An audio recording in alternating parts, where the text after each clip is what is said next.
Bonjour Jean-Charles Bouchou. Bonjour Brigitte, bonjour à tous. Alors, on a entendu les fantasmes des Français grâce à Arthur Vernon, Jean-Charles Bouchou. Alors, il y a des fantasmes là qui sont peut-être un peu étonnants, voire assez forts. Mais est-ce qu'un fantasme devient pervers? À partir de quand un fantasme devient pervers? Alors, je sais pas, il faut s'entendre sur le terme de fantasme. Pour moi, un fantasme, c'est un rêve éveillé. Un patient, par exemple, me disait, quand ça va mal avec mon épouse, je fantasme sur ma voisine. Mais ni l'épouse ni la voisine ne sont au courant. Donc le fantasme, il vient se mettre pour corriger une réalité, pour cette personne, sans préjudice dans cette réalité. Vous voyez ? Donc là, il n'y a absolument rien de pervers, puisqu'il n'y a absolument pas de passage à l'acte. Après, effectivement, je peux fantasmer quelque chose et un jour passer à l'acte. Alors, on n'est plus dans le champ du fantasme cette fois-ci, on est dans le champ du passage à l'acte. Dans la réalité. Oui, et à ce moment-là, effectivement, ça peut devenir pervers.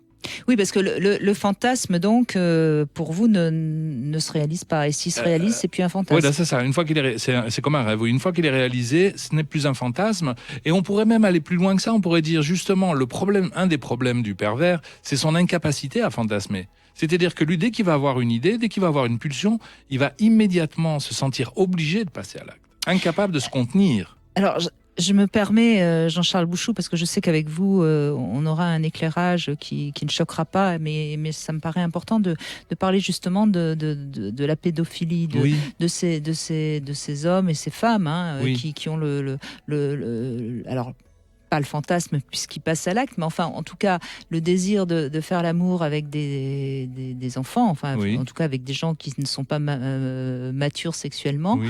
Donc, ils sont pas capables de rester dans le fantasme. Ils ont besoin Alors, de passer à l'acte. Oui. Si on a un fantasme qui est extrêmement dérangeant, imaginez que vous ayez un fantasme, d'acte pédophile.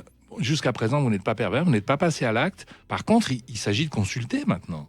Il faut consulter, parce que c'est quand même un symptôme. Oui, bien sûr, mais c'est difficile aujourd'hui d'aller consulter si on a le fantasme de faire l'amour aux petites filles, parce que c'est tellement... et à juste titre, décrié par la société, qu'elle ait avoué son fantasme, on a plutôt envie de le cacher. Normalement, un thérapeute, c'est un professionnel. Alors, après, il faut tomber sur le bon. C'est un professionnel capable de tout entendre. C'est comme un curé. Ah oui, c'est comme un curé. Oui, sauf que le curé, lui, passe à l'acte. Hein. Oui, non, mais excusez-moi, oui, c'était un mauvais exemple. Oui, pardon. Mais il y a aussi des curés qui ne passent pas à l'acte. Oui, donc quand on a un fantasme qui est pervers, donc donc voyez bien qu'on dit qu'un fantasme qui est pervers. Non, mais j'entends très bien ce que vous dites. Tant qu'on est dans le fantasme, on n'est pas dans la perversion puisqu'on n'est pas dans le passage à l'acte. Si le fantasme est extrêmement dérangeant, évidemment, il faut aller en parler à un thérapeute. Donc un fantasme qui serait pervers, c'est un fantasme qui n'est pas entre deux adultes consentants déjà. Ah oui, complètement. On pourrait donner cette définition-là. Oui. Oui, et pervers, on parlait lors d'un passage à l'acte sexuel, à mon sens, est pervers un acte qui n'est pas normal. Après, il faut définir une normalité. Par exemple, chaque société définira sa propre normalité et chaque personne définira sa propre normalité aussi. Mais la mienne, par exemple, c'est qu'un acte amoureux, c'est un acte commis entre deux adultes consentants, ayant pour objet d'arriver au plaisir. Voilà. Alors, d'accord, mais vous voyez, je vais citer plusieurs fantasmes, et je crois que c'est important de mettre vraiment des mots. Par exemple, il y a des gens qui fantasment de faire l'amour avec un mort. Donc, on est dans un fantasme pervers. Ouais. Puisque le mort, il peut pas être d'accord. S'il n'a pas laissé une décharge avant. Non, mais oui, mais dans ce cas, si on est dans le fantasme, si on est dans le fantasme, on est dans le rêve. Mais ce rêve-là, il est morbide. Ça vaut le coup quand même d'aller consulter. Hein. Oui. Alors. Non, parce qu'on peut. Moi, je vais vous emmener plutôt sur un autre terrain. Vous avez des personnes. Je vous emmène. C'est votre fantasme. Des personnes qui ont des fantasmes homosexuels. Et pour eux, c'est insupportable. Pour eux, je dis bien, c'est insupportable. Et pourtant, ce fantasme, il revient le soir au moment de l'endormissement ou le matin au moment du réveil. Vous voyez et là, on n'est pas dans un fantasme pervers, puisqu'aujourd'hui, oui, mais c'est quand même un symptôme la culture c'est-à-dire que leur propre homosexualité, il va falloir qu'ils la regardent en face. Et c'est pas pour autant qu'ils vont forcément passer à l'acte. Parce que je crois que nous avons tous une part un petit peu homosexuelle en nous. Et puis, on décide de la vivre ou on décide de ne pas la vivre. Mais c'est quand même intéressant de la voir en face. Le fantasme, il est là pour aussi nous prévenir de quelque chose. Attention, ça t'habite. Décidément, Jean-Charles Bouchou, votre inconscient fonctionne bien, je Oui, vois. les curés diraient Satan l'habite. Oui, n'est-ce pas? Alors, il y a des fantasmes qu'on peut aussi considérer comme pervers. Par exemple, le fantasme de faire l'amour avec un animal. On est dans quelque chose aussi qui dérange la société. Bah oui, et j'espère que ça peut déranger l'animal aussi. Oui. S'il y a passage à l'acte. S'il y a passage à l'acte, encore une fois. Ouais. On est quand même là dans des fantasmes qui sont assez morbides. Oui, mais je veux dire, vous consultez des gens, vous entendez sans doute des choses. Moi, je reçois aussi alors mes patients sont plus soft que ça quand même. D'accord. Nécrophilie, zoophilie, j'ai pas rencontré encore. D'accord. Bon, vous avez de la chance parce que moi, par exemple, on me rencontre beaucoup pour des problèmes de couple. J'ai envie de tromper mon partenaire, ce genre de choses. Alors, puisqu'on est vraiment on essaye d'expliquer ce que serait le fantasme pervers et la perversion. Moi, Jean-Charles Bouchou, je reçois parfois des courriers de gens qui me racontent donc justement des passages à l'acte avec des animaux. Ouais. Alors moi, je sais personnellement sur le plan de mon éthique ce que je leur réponds, mais qu'est-ce que vous répondriez, vous, Jean-Charles Bouchou? Mais consultez. Non, je crois qu'à un moment donné, on a le droit de dire c'est pas normal. Oui. Je crois qu'à un moment donné, il va falloir... Parce que là, notre problème, c'est qu'on voudrait tellement être libre qu'à un moment donné, on s'interdit de dire c'est normal, c'est pas normal. Mais derrière, il y a une telle souffrance. Il y a une souffrance, on respecte la personne, on la condamne pas. Mais on l'invite à consulter, oui. À quoi ça répond? Qu'est-ce qu'il y a là derrière? Aller voir un psychiatre. Parler avec lui. Ils sont pas toujours aptes à entendre des choses aussi difficiles. Un psychiatre, un psychologue, un psychanalyste, enfin choisissez. Oui. Ce qui est important. C'est difficile.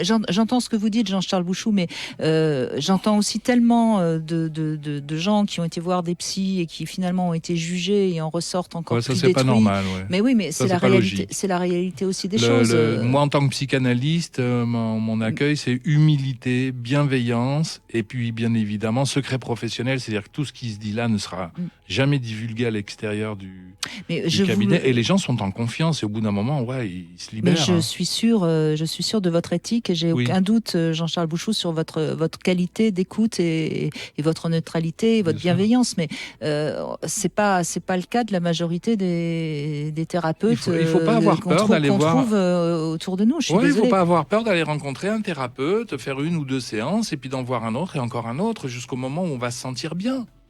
Oui, mais quand on a déjà quelque chose qui révèle une vraie souffrance, et en plus on a quelqu'un qui nous juge, on peut être encore plus mal. Ah oui, tout à fait. Oui, les thérapeutes peuvent faire du mal. Un mauvais psy peut être relativement dangereux. Et qu'il soit psychiatre, psychologue, c'est pas un problème de formation, c'est un problème d'éthique.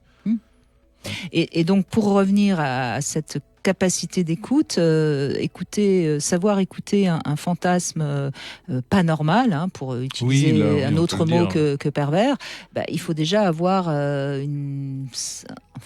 C'est un métier. Il faut avoir fait de soi-même une thérapie, il faut avoir de la bouteille. Et oui, c'est un métier. C'est un métier. Alors, les fantasmes... Très souvent, moi, ce que j'ai constaté aussi, Jean-Charles Bouchou, c'est que finalement, quand on pose la question aux gens de leurs fantasmes, on n'entend pas grand-chose. Les gens les expriment. Alors après, on va entendre le fantasme éventuellement d'aller en club libertin, le fantasme de faire l'amour avec une star ou un inconnu. Mais on n'entend pas de choses. On a l'impression que c'est toujours compliqué pour les gens de parler de leur fantasme. Le fantasme, c'est le lieu de l'intime, c'est le lieu intérieur à soi, qui a priori n'a pas forcément à être partagé. C'est notre jardin secret. Oui, j'aime bien ce mot, jardin secret. Voilà. Donc, vous êtes plutôt pour qu'on n'évoque pas spécialement ces fantasmes avec son partenaire, si c'est des fantasmes... Alors, sauf si c'est un fantasme qu'on a vraiment envie de réaliser. Parce qu'après, à ce moment-là, c'est pas un fantasme, c'est je prépare mentalement une expérience que j'aimerais bien mener un jour. Oui, à ce moment-là, on peut en parler à son partenaire. Qu'est-ce que tu en penses? Est-ce que tu serais d'accord? Alors, si on est dans le champ du fantasme, je reviens à ce patient qui fantasme sur sa voisine, quand ça va pas avec sa conjointe, lui, ça lui permet d'adoucir la réalité, de supporter la réalité. Le fantasme vient corriger la réalité sans préjudice dans cette réalité, justement. Oui, et là, il n'est pas question d'en parler à sa partenaire. Non, ce serait une erreur. Ce serait une erreur. Et d'en parler à sa partenaire, ça en serait une autre, oui. Parce qu'elle serait jalouse ou blessée ou déçue, évidemment. Bien sûr. Mais en D'autant revanche, plus que ça s'appuie sur rien, c'est juste là pour nous rassurer, quoi. Oui, et en revanche, ça lui permet de mettre de la fantaisie. Oui. Pour ce que j'en ai entendu dire assez souvent, les personnes qui réalisent leurs fantasmes sont souvent très déçues. Parce que c'est pas exactement... C'est comme un rêve, c'est à interpréter. Donc soit on garde le fantasme comme un outil qui nous permet d'adoucir la réalité, soit on peut aller voir un psychanalyste à ce moment-là pour en chercher l'interprétation, comme on chercherait l'interprétation d'un rêve. Parce qu'à la fin, le fantasme, c'est un rêve éveillé. Et vous avez raison, parce que très souvent, quand j'ai quelqu'un qui m'appelle parce qu'il a le fantasme d'aller en club libertin, Oui, eh ben, les 3/4 du temps, il ne sait pas réellement ce qu'il a envie d'y chercher. oui, bien sûr. C'est Oui, une oui. envie d'aller en club libertin, mais est-ce que c'est pour... Peut-être que chacun, ce sera une envie différente. Hein. Bien Peut-être sûr, que bien c'est sûr. un peu d'exhibition. On a envie d'être tout nu devant tout le monde. Peut-être un petit peu de voyeurisme. On a envie de regarder ce que font les autres. C'est souvent décevant. Hein. Mais pourquoi pas? Bon, pourquoi pas aller au bout de ce genre de fantasme aussi? C'est possible. Mais vaut-il pas mieux quand même être un peu éclairé sur le fantasme d'aller en club libertin, Voilà, qu'est-ce que vous pour cherchez? pour ne pas justement... Oui, je suis bien tout d'un d'accord. coup, Qu'est-ce que vous cherchez? Qu'est-ce qui se cache derrière ce fantasme? Quelle est cette boîte de Pandore que vous êtes prêt à ouvrir par le passage à l'acte? Parce que sinon, si le couple y va et qu'ils ont deux fantasmes totalement opposés, ça peut créer Ah plus oui, de oui, oui, dégâts oui. que de... Ah oui, je vous avais raconté cette histoire d'une personne qui me disait: mon mari souhaitait que nous fassions l'amour à 4. Elle ne l'avait jamais fait. Il a insisté, elle disait non, puis elle a fini par dire oui. Et elle me disait, nous étions donc 4 dans le lit, et une fois de temps en temps, je m'excusais, j'allais dans la cuisine pour pleurer. C'est-à-dire qu'elle était vraiment victime. Elle triste, n'était pas ouais. victime de l'autre, hein, puisque l'autre lui avait proposé, elle avait fini par accepter. Vous voyez que le passage à l'acte n'est pas toujours très, très judicieux. Donc gardons nos fantasmes. On continue de rêver qu'on couche avec la voisine, on ne couchera jamais avec elle. Exactement. Merci Jean-Charles Bouchou Avec en plaisir, tout cas. Et Brigitte. n'hésitez pas à retrouver Jean-Charles Bouchou dans ses livres, sur son site ou aller le consulter par téléphone.